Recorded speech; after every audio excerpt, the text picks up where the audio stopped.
Subsidy के बावजूद utility stores पर कई एशियाई मार्केट के मुकाबले में महंगी फरोख्त होने लगी। दस्तावेजात के मुताबिक यूटिलिटी स्टोर्स पर आटा आम मार्केट की निस्बत 48.21 रुपये महंगा फरोख्त हो रहा है। यूटिलिटी स्टोर्स पर 20 किलो का थैला 2,840 रुपये जबकि ओपन मार्केट में 2,792 रुपये में दस्तियाब है।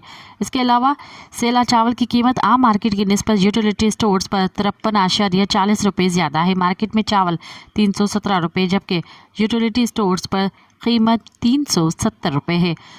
इसी तरह सफ़ेद चना आम मार्केट की निस्बत यूटिलिटी स्टोर्स पर 13.53 रुपये महंगा फरोख्त हो रहा है। मार्केट में फ़ी किलो सफ़ेद चना 391 और यूटिलिटी स्टोर पर 405 रुपये जबकि चीनी 9 रुपये महंगी बेची जा रही है।